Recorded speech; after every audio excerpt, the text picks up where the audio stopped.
Hello friends, मैं हूं संदीप कुमार गौर और स्वागत है आपके मेरे चैनल में जिसमें हम डिस्कस कर रहे हैं सी लैंग्वेज पर। दोस्तों, इससे पहले वाली वीडियो में हमने स्ट्रिंग फंक्शन का पहला पार्ट देख लिया था जिसमें हमने ये देखा था कि स्ट्रिंग को किस तरह से डिक्लेयर किया जाता है, किस तरह से इनिशियलाइज किया जाता है और उसका इनपुट और आउटपुट किस तरह से प्रोसेस किया जाता है। आज स्ट्रिंग का सेकेंड पार्ट है और हम देखने वाले हैं इसमें स्ट्रिंग हैंडलिंग फंक्शन। तो दोस्तों, यहाँ पर जो इसके हैंडलिंग फंक्शन है इसमें हम 4 प्रकार के फंक्शन पढ़ने वाले हैं जिसमें से पहला है str मीन्स स्ट्रिंग कॉन्केटनेशन। इसका मतलब होता है कि यहाँ पे दो स्ट्रिंग को कॉन्केट किया जाता है, मीन्स कंबाइन करके लिखा जाता है। इसके बाद हम इसका सेकंड, थर्ड और फोर्थ चारों यहाँ पे इसके जो फंक्शन है वो देखने वाले हैं। साथ ही साथ हम इसमें प्रोग्राम भी डिस्कस करेंगे और इसका प्रैक्टिकल इंप्लीमेंटेशन भी देखेंगे जिससे कि आपको कोई डाउट ना रहे। तो दोस्तों, वीडियो के लास्ट तक जरूर बने रहिएगा और यदि आपने अभी तक हमारे चैनल को सब्सक्राइब नहीं किया है तो जल्दी से चैनल को सब्सक्राइब करें और बेल आइकन को प्रेस करें जिससे कि आपको लेटेस्ट वीडियो की नोटिफिकेशन प्राप्त हो सके। तो दोस्तों, जो पहला फंक्शन है स्ट्रिंग हैंडलिंग फंक्शन में वो है हमारा strcat, that mean string concatenation. और ये क्या करेगा, दो स्ट्रिंग को कॉन्केट करेगा। कॉन्केट करने का मतलब क्या होता है, दो स्ट्रिंग को यहाँ पे कंबाइन करके लिखा जाता है। ठीक है। अब यहाँ पे क्या होता है, जो सिंटेक्स है इसका, सबसे पहले आपको क्या करना है, फंक्शन का नाम लिखना है strcat और पैरेंथेसिस के अंदर दो पैरामीटर पास करने हैं, पहला स्ट्रिंग 1 और दूसरा स्ट्रिंग 2। मीन्स दोनों के पास यहाँ पे वैल्यू होनी चाहिए। यदि यहाँ पे दोनों के पास वैल्यू होती है तो ये जो स्ट्रिंग 2 की वैल्यू होती है वो कहाँ पे कॉन्केट हो जाती है, स्ट्रिंग 1 में कॉन्केट हो जाती है। दैट मीन्स यदि मान लीजिए हमारे पास कोई स्ट्रिंग 1 है और उसके अंदर स्ट्रिंग है ABC, और यदि हमारे पास दूसरी स्ट्रिंग है S2 और यहाँ पे स्ट्रिंग है DEF, और यदि हम यहाँ पे फंक्शन अप्लाई करें strcat और मैंने कुछ इस तरह से लिख दिया है S1 S2, तो इसका मतलब क्या होगा, यदि हम इसके बाद यहाँ पे प्रिंट करें S1 और प्रिंट करें यदि हम S2, तो S1 में अब क्या प्रिंट होगा, देखिए कॉन्केटनेशन का मतलब होता है जो S2 में जो स्ट्रिंग है वो कहाँ चली जाएगी, S1 में कंबाइंड हो जाएगी। तो S1 में पहले से क्या है, ABC है, और S2 में क्या था, DEF, तो वो यहाँ पे कंबाइंड हो जाएगी DEF। तो ये अब किसके पास आ गया है, S1 के पास आ गया है, लेकिन S2 में यहाँ पे कोई भी चेंजेस नहीं होता है। तो S2 में क्या रहेगा, DEF ही यहाँ पे रहने वाला है। तब ये जो फंक्शन है ये है हमारा स्ट्रिंग कॉन्केटनेशन मींस strcat या स्ट्रिंग कैट। ठीक है। अब दोस्तों, यहाँ पर आप एग्जांपल में देख रहे हैं कि हम अभी तक हमारे जो प्रोग्राम रहता था उसमें सिर्फ दो हेडर फाइल लेते थे, stdio.h और दूसरी लेते थे conio.h। लेकिन अब हम यहाँ पर एक और हेडर फाइल ले रहे हैं, वो है string.h। मीन्स यदि आप यहाँ पे स्ट्रिंग हैंडलर फंक्शन यूज कर रहे हैं तो वो सारे फंक्शन की डेफिनेशन कहाँ मिलती है, string.h में मिलती है। तो यदि आप इन फंक्शन का यूज करना चाहते हैं तो आपको कौन सी हेडर फाइल इंक्लूड करनी है, string.h यहाँ पर अप्लाई करनी है, यूज करनी है। ठीक है। तो हमने यहाँ पे लिख लिया है हैश इंक्लूड string.h। ठीक है। इसके बाद हमारा मेन फंक्शन लिया हमने। अब सबसे पहले हमने यहाँ पे दो स्ट्रिंग डिफाइन की है। पहला है कैरेक्टर स्ट्रिंग 1, इसके अंदर हमने वैल्यू दी वेलकम, और दूसरी दी है कैरेक्टर स्ट्रिंग 2 और इसके अंदर लिखा है हमने टू माई यूट्यूब चैनल। ठीक है। अब यहाँ पर हमने फिर अप्लाई किया string cat function string 1 string 2। तो सीधी सी बात, स्ट्रिंग 1 में क्या वैल्यू है, वेलकम है, और स्ट्रिंग 2 में क्या है, टू माई यूट्यूब चैनल है। अब यहाँ से स्ट्रिंग 2 की जो वैल्यू है वो कहाँ कंबाइंड हो जाएगी, स्ट्रिंग 1 में कंबाइंड हो जाएगी। तो यदि अब हम यहाँ पे आउटपुट देखें तो हमने यहाँ पे आउटपुट के लिए यूज किया है पुट्स फंक्शन, और यहाँ पे पैरेंथेसिस में क्या पास कर दिया, स्ट्रिंग 1। तो स्ट्रिंग 1 यदि हम यहाँ पास कर रहे हैं और यहाँ पे जब हम आउटपुट देखेंगे तो स्ट्रिंग 1 में पहले क्या था, वेलकम था, लेकिन यहाँ पे कॉन्केट के बाद स्ट्रिंग 1 में क्या हो गया, welcome to my YouTube channel हो गया। तो यहाँ पे क्या डिस्प्ले करेगा ये, welcome to my YouTube channel. Okay friends, तो ये था स्ट्रिंग कैट। इसका अब हम प्रैक्टिकल और देख लेते हैं। तो चलिए चलते हैं सिस्टम की स्क्रीन पर। अब हमने यहाँ पे प्रोग्राम टाइप कर लिया है। सबसे पहले हम देखते हैं जो हेडर फाइल है उसको कमेंट सेक्शन में हमने कर दिया है। तो देखते हैं क्या एरर आती है। देखिए एक एरर आ रही है, यदि हम string.h नहीं लगाते हैं तो यहाँ पे एरर आती है, function string cat should have a prototype. ठीक है। तो हमको हेडर फाइल यहाँ पे लगानी रहेगी। तो हम इसको अब कमेंट सेक्शन हटा देते हैं। अब इसको फिर से करते हैं कंपाइल, तो अब इसमें कोई एरर नहीं है, और इसको अब करते हैं रन। तो देखिए क्या प्रिंट हो रहा है, welcome to my YouTube channel. Welcome इसमें स्ट्रिंग 1 में था और to my YouTube channel string 2 में था। अब यहाँ पे सेकंड फंक्शन है strcmp means string compare, compares two string. ये जो फंक्शन होता है दो स्ट्रिंग को कंपेयर करने के लिए यूज किया जाता है। अब कंपेयर का मतलब होता है या तो स्ट्रिंग लेस देन रहेगी एक दूसरे से, या ग्रेटर देन रहेगी, या फिर इक्वल रहेगी। तो तीन प्रकार के यहाँ पे कंपेरिजन होते हैं। यदि आप इसका सिंटेक्स देखें तो कुछ इस तरह से हमको इसका यूज करना है। फंक्शन का नाम लिखना है आपको strcmp, और पेरेंथेसिस में दोनों स्ट्रिंग को पास करना है। तो स्ट्रिंग 1 और स्ट्रिंग 2 आप यहाँ पे पास करोगे। अब जब यहाँ पे दोनों स्ट्रिंग को पास करते हैं तो इनका जब कंपेरिजन होता है, कंपेरिजन के बाद जो वैल्यू निकलती है वो लॉजिकली यहाँ पे जीरो या नेगेटिव या पॉजिटिव यहाँ पे निकलती है। ठीक है, तो तीन तरह की वैल्यू निकल सकती है, या तो नेगेटिव होती है, या फिर जीरो होती है, या पॉजिटिव होती है। तो यदि वैल्यू यहाँ पे नेगेटिव निकलती है, इसका मतलब it indicates that string 1 is less than string 2। यदि यहाँ पे लेस देन जीरो वैल्यू निकल रही है तो जो स्ट्रिंग 1 है वो स्ट्रिंग 2 से क्या है, लेस देन है। यदि यहाँ पे greater than zero means positive value निकल रही है, तब जो स्ट्रिंग 1 है वो स्ट्रिंग 2 से ग्रेटर देन है। और यदि यहाँ पे जो वैल्यू है वो जीरो निकल रही है, इसका मतलब दोनों स्ट्रिंग क्या है, यहाँ पे इक्वल है। ठीक है, अब यहाँ पे एग्जांपल अगर हम देखें तो किस किस तरह से आप इस फंक्शन का यूज कर सकते हो। जैसे यहाँ पे हमने लिखा स्ट्रिंग कंपेयर, तो दोनों पैरामीटर आप क्या ले सकते हो, एरे या जो हमारा वेरिएबल होता है, जो स्ट्रिंग होता है, उसको आप पास कर सकते हो, मीन्स इनमें कोई वैल्यू होगी। या फिर आप इस तरह भी यूज कर सकते हो कि यहाँ पे हमने कोई एरे पास किया है, लेकिन इस तरफ हम डबल कोट में डायरेक्ट स्ट्रिंग दे सकते हैं। तो ये वाला फॉर्मेट भी आप यूज कर सकते हो। या फिर आप दोनों ही पैरामीटर को एज अ स्ट्रिंग पास कर सकते हो।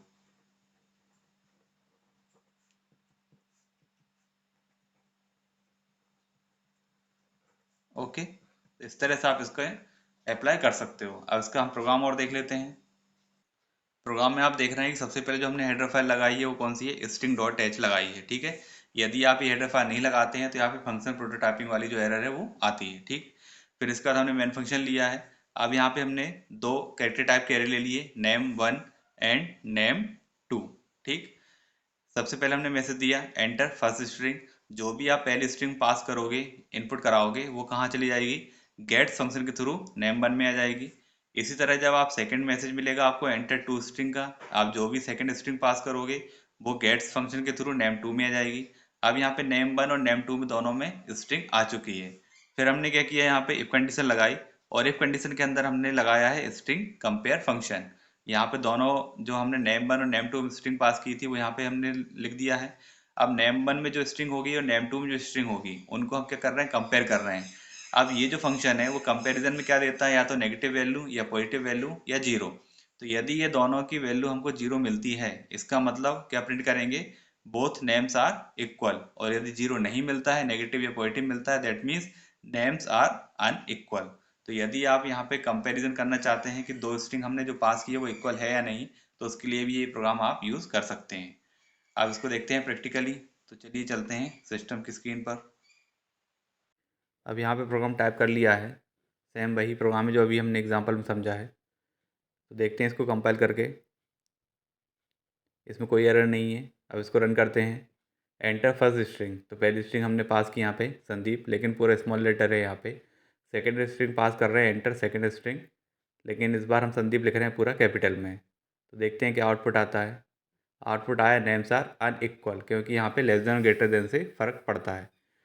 अब यहाँ पे देखिए, पहला हमने फिर से रन किया, संदीप दिया, और दूसरी बार भी हमने स्मॉल में ही संदीप दे दिया है। तो देखते हैं क्या आता है। इस बार आउटपुट आया है बोथ नेम्स आर इक्वल। अब थर्ड फंक्शन है string copy, that means strcpy, copies one string over another. ठीक, इसको जो सिंटैक्स है कुछ इस तरह से, फंक्शन का नाम लिखना है और पैरेंथेसिस के अंदर दोनों पैरामीटर में आपको स्ट्रिंग 1 स्ट्रिंग 2 यहाँ पे पास कर देना है। ठीक है, अब यहाँ पे जो स्ट्रिंग 2 होती है ये होती है हमारी सोर्स स्ट्रिंग, सोर्स स्ट्रिंग। और यहाँ पे जो है ये है हमारे पास डेस्टिनेशन, डेस्टिनेशन स्ट्रिंग। इसका मतलब ये होता है कि यहाँ से स्ट्रिंग हमेशा इसमें कॉपी की जाती है। स्ट्रिंग 2 कहाँ कॉपी होगा, स्ट्रिंग 1 में, मीन जो सेकंड आर्गुमेंट है वहाँ की वैल्यू फर्स्ट वाले आर्गुमेंट में पास की जाएगी। ठीक, तो यहाँ पर एग्जांपल देखते हैं। देखिए, यहाँ पर हमने हेडर फाइल ली string dot h, stdio.h, conit.h, main function लिया। सिटी 1 में हमने वैल्यू दी है दिल्ली, और सिटी 2 में दी है भोपाल।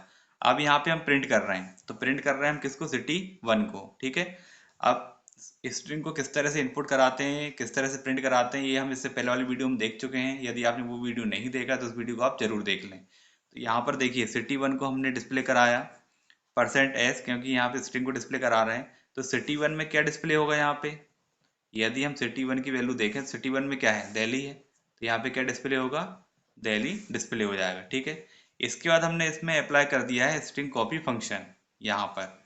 अब यहाँ पे सिटी टू जो है वो सोर्स है और सिटी वन क्या है, डेस्टिनेशन है। मीन सिटी टू में जो वैल्यू है वो कहाँ जाएगी, सिटी वन में जाएगी। सिटी टू में वैल्यू क्या है, भोपाल, तो सिटी वन में क्या पहुंच जाएगी, भोपाल। ठीक है, तो यहाँ पे सिटी वन में क्या आ चुकी है, भोपाल आ चुकी है। अब यदि हम देखें आफ्टर कॉपिंग, तो मीन्स यहाँ पे मैसेज आएगा आफ्टर कॉपिंग, और यहाँ पे हमने फिर से क्या डिस्प्ले कराया है, सिटी वन को ही डिस्प्ले कराया है। लेकिन अब चूंकि यहाँ पे कॉपी फंक्शन हम अप्लाई कर चुके हैं और सिटी टू की वैल्यू कहाँ जा चुकी है, सिटी वन में, तो भोपाल कहाँ कॉपी हो चुका है, सिटी वन में। तो यदि अब हम यहाँ पे सिटी वन की वैल्यू डिस्प्ले करें तो क्या डिस्प्ले होगा, भोपाल यहाँ पे डिस्प्ले होगा। ठीक है, तो ये था हमारा स्ट्रिंग कॉपी फंक्शन। इसको भी देखते हैं प्रैक्टिकली। अब देखते हैं string CP by string copy function. यहाँ पर हमने अप्लाई किया स्ट्रिंग कॉपी फंक्शन। अब इसको पहले प्रोग्राम को करते हैं कंपाइल। देखिए कोई एरर नहीं है, इसको रन करते हैं। देखिए सिटी वन में दिल्ली प्रिंट हो रहा है, सिटी टू में भोपाल प्रिंट हो रहा है, लेकिन आफ्टर कॉपी सिटी वन और सिटी टू दोनों में ही भोपाल प्रिंट हो रहा है क्योंकि नेक्स्ट है string length, STRLEN, finds the length of a string. अब लेंथ फाइंड करने का मीनिंग है कि यदि आप कोई भी स्ट्रिंग यहाँ पे देते हो और उस पर यदि आप STRLEN फंक्शन अप्लाई करते हैं तो नंबर ऑफ कैरेक्टर मीन्स उस स्ट्रिंग में कितने कैरेक्टर है इंक्लूडिंग स्पेस, वो काउंट करके हमको ये रिटर्न करता है। तो काउंट यहाँ पे क्या है, एक इंटीजर वेरिएबल है। मीन्स इस फंक्शन के द्वारा हमेशा हमको एक इंटीजर वैल्यू रिटर्न में मिलेगी। यहाँ पे जो भी स्ट्रिंग आप पास करोगे उसके ऊपर इस फंक्शन को यदि हम अप्लाई करते हैं तो ये हमेशा हमको क्या रिटर्न करेगा, एक इंटीजर वैल्यू यहाँ पे रिटर्न करेगा। तो यहाँ पे हमने तीनों हेडर फाइल ली, मेन फंक्शन लिया, एक हमने यहाँ पे इस स्ट्रिंग ले ली, मतलब कैरेक्टर टाइप का एरे ले लिया, और यहाँ पर हमने पहला मैसेज दिया एंटर स्ट्रिंग। अब आप जो भी स्ट्रिंग एंटर करोगे वो गेट फंक्शन के थ्रू किस में जाएगी, स्ट्रिंग नाम के एरे में चली जाएगी। ठीक है, अब यहाँ पे जो भी इसमें वैल्यू आएगी उसके ऊपर हमने क्या अप्लाई कर दिया है, STRLEN फंक्शन अप्लाई कर दिया है। और मैसेज में क्या दिया हमने, length of string equal to %d। अब %d क्यों दिया है, क्योंकि ये हमेशा हमको इंटीजर टाइप की वैल्यू ही रिटर्न करेगा। तो यहाँ पे जो भी हमने स्ट्रिंग पास की है, मान लीजिए हमने स्ट्रिंग पास कर दी ABCD, तो इसमें मैक्सिमम नंबर ऑफ कैरेक्टर कितने हैं, 4 है। तो यहाँ पे STRLEN क्या रिटर्न करेगा, हमको 4 रिटर्न करेगा। और यहाँ पे यदि हम आउटपुट देखें तो आउटपुट क्या प्रिंट होगा, length of string equal to 4। ठीक, तो यहाँ पे दोस्तों इस तरह से फंक्शन है, काम करता है। अब इसको भी हम देख लेते हैं प्रैक्टिकली। अब हम यहाँ पे देख रहे हैं स्ट्रिंग लेंथ के लिए, तो हमने यहाँ पे फंक्शन एक अप्लाई किया है स्ट्रिंग लेंथ, और यहाँ पर हम स्ट्रिंग में कोई वैल्यू इनपुट कराएंगे। तो हमने प्रोग्राम को पहले कंपाइल किया, 0 एरर है, रन करते हैं। एंटर एनी स्ट्रिंग, हमने स्ट्रिंग पास की इसमें संदीप। देखते हैं आउटपुट आया लेंथ ऑफ स्ट्रिंग 7। अगर आप कैरेक्टर काउंट करेंगे तो 7 कैरेक्टर होंगे। एंटर एनी स्ट्रिंग गौर, तो इस बार आउटपुट आया 4। तो फ्रेंड्स आज की वीडियो में बस इतना ही। यदि वीडियो पसंद आए तो वीडियो को लाइक करें, शेयर करें और चैनल को सब्सक्राइब करें। Thank you.